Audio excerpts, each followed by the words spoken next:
Hello again. Today I am reviewing LEGO set 76218, the Sanctum Sanctorum. Based on the Marvel Cinematic Universe, this set contains 2,708 pieces and comes with 3 instruction booklets, totaling 332 pages. This set was released August 2022 and retailed for £214.99. The minifigures included a Dr. Stephen Strange and Wong. From Infinity War, we get Iron Man, Spider-Man and Ebony Maw. And from the Multiverse of Madness, we get Scarlet Witch, Master Mordo, Sinister Strange and Dead Strange. All 9 minifigures, except Wong, come with alternative head detail. And impressively, all have additional back torso printing. The first part of this build is the ground floor, where we get the usual pavement configuration, which is common in the corner modular line. There are a couple of nice tree builds using the seaweed and candlestick pieces in dark tan, and a derelict alleyway is home to a dumpster and a couple of boxes, which serve as connector pin holders to attach other modular buildings securely. Pushing open the front door of 177A Bleecker Street, you are immediately greeted by a tiled floor and a very generous staircase. A mini grandfather clock, a comfy armchair, and other furniture builds decorate this lower level, and stickers, which there are 2 sheets worth in total, adorn the walls, breaking up the monotony of the light grey bricks. The building also sees the inclusion of a side door opening to reveal an additional area. This rear section of the ground floor is hidden from view, but can easily be accessed by lifting up a cleverly designed mezzanine platform. This panel also boasts tiles with sticker detail from a vast array of Marvel movies, and with the continuation of the banister rail, helps make the staircase feel even grander. The first concealed area is meant to be a sort of utility room, complete with fridge and shelving unit, while the other section is not a room from the Sanctum, but a room from a different continent entirely.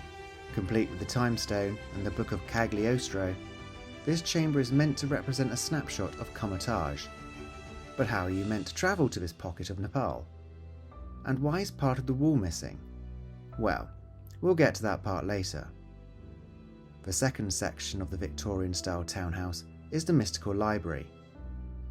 This rectangular shell has almost no bottom to it, and mainly serves to frame the ground floor entrance. There are 2 large bookcases, a small seating area, and a hodgepodge of even more Easter eggs and occult paraphernalia. The main focus point of this level is a play feature, lurking behind a rather unassuming plain brown door.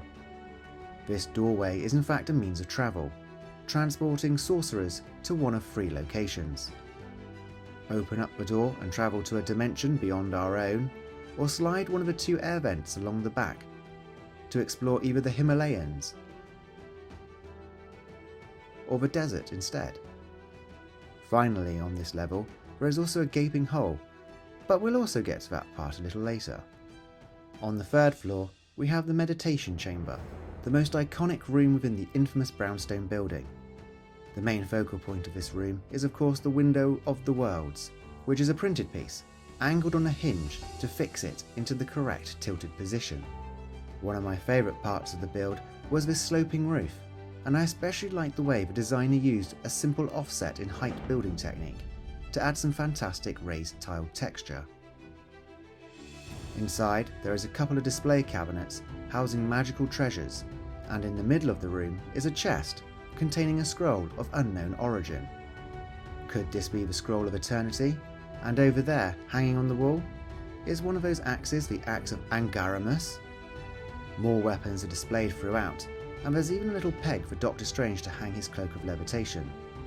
There's also another gaping hole in the side of the wall, but once again, we'll get to that part later. And then we have the roof. There's not much really here, apart from some vents and a few potted plants, but the 3 chimneys I feel are the real icing on the cake. These 3 smokestacks really do an amazing job of finishing off the overall aesthetic of the townhouse. Together, the 3 floors look a bit squat and boxy, but with the additional height given from the chimneys, helps create an optical illusion that really elongates the Sanctum Sanctorum, making it appear slimmer and gives the building its desired look. And finally, we have 3 decorative sections of wall. These interchangeable panels consist of an empty sling ring portal, a poster advertising a Captain America exhibit, and another sling ring portal, this time with Gargantos, trying to force his way through. This type of play feature is a first in the LEGO modular line and allows for some really clever customization. Remember those missing sections of wall? Well, each one of these panels can slot into any of the 3 gaping holes, adding fun details and extra elements of play. But this is not just restricted to the outside of the building.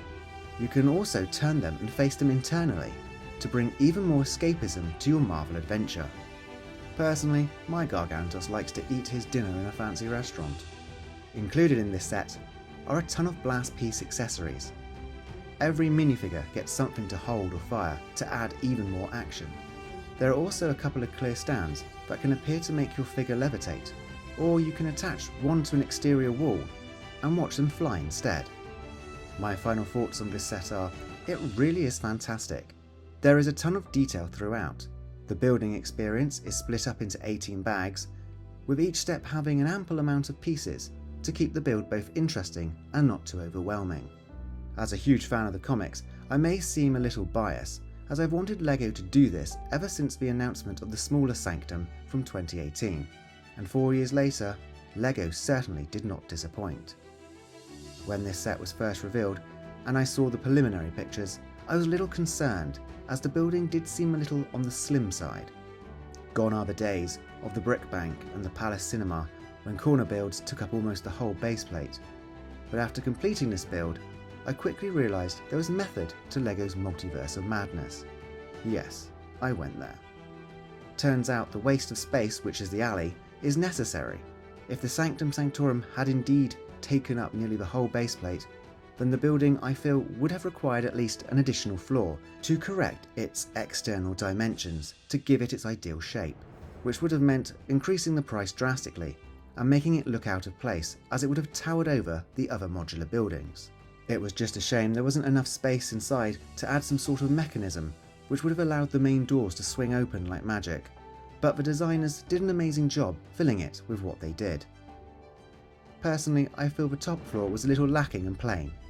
I'd have liked to have some more detail and colourful tiling, as the meditation chamber is the most iconic part of the Sanctum, so some more bookcases and mini builds would have really given this section the wow factor it deserved.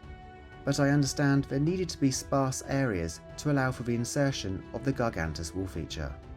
I absolutely love these removable panels, and LEGO gets a big tick in the customisable box from me.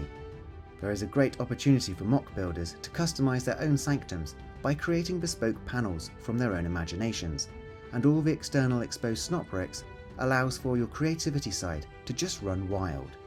The section that really lets this side down, however, is the 9 minifigures. Do we really need yet another Iron Man and Spider-Man? Wouldn't the Ancient One or Caecilius have been a better fit? The leg printing is also lacking, and to be honest, some of the previous released minifigures I think were better. The Daily Bugle boasted 25, with some really rare characters most Marvel fans thought we would never see in actual LEGO form, and I know the Doctor Strange films were a huge success, but I'm baffled why the designers did not go down the comic accurate route again. I feel this was such a missed opportunity.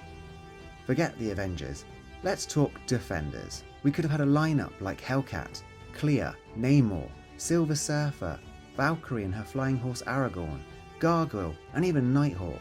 So many characters have been part of the Defenders over the decades, operating from the Sanctum as their base, so there was a lot to choose from.